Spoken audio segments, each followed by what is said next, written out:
They're sharing their child-rearing stories with the world. But what about all those stay-at-home dads? Millions are giving up a 9-to-5 workplace or later for diaper duty and coffee breaks for playtime.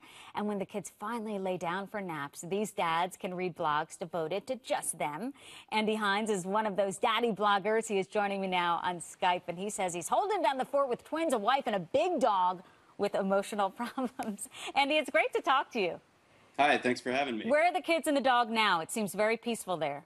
Yeah, the dog, I see her head sticking out of the other room. The kids are currently anesthetized with Barney, so they should be safe. Andy, I have to say, I love your blog. It's called Beta Dad. It is humorous. It is great. You have adorable little girls, twins.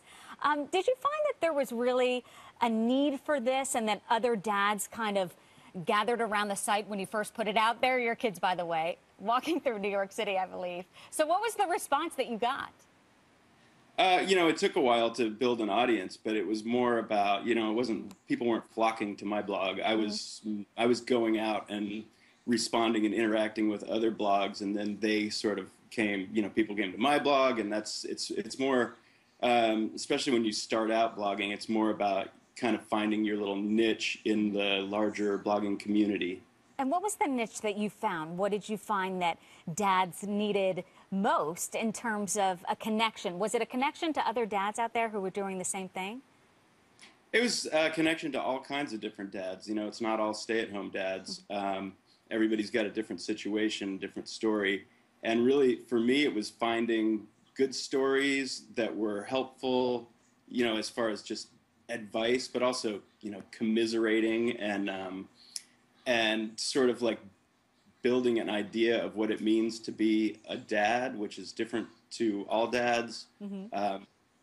And, just a lot of it is finding people to talk to. I think that your blog is hilarious. I want to point out one of the stories. You said you don't have a TV, which is very brave of you, by the way. But your kids now, your girls are obsessed with Dora. Talk about that.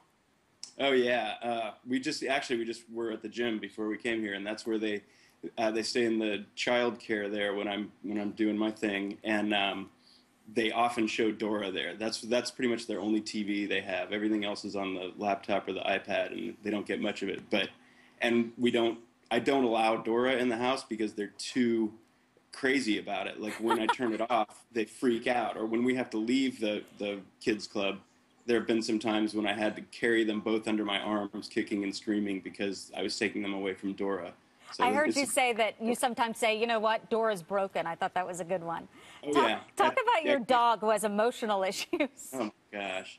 I don't even know where to start. She's, I shouldn't bash on my dog so much, but she's very sweet, doesn't have a mean bone in her body, but she's, weighs 125 pounds, is on anti-anxiety meds, has urinary incontinence, so she has to wear a diaper.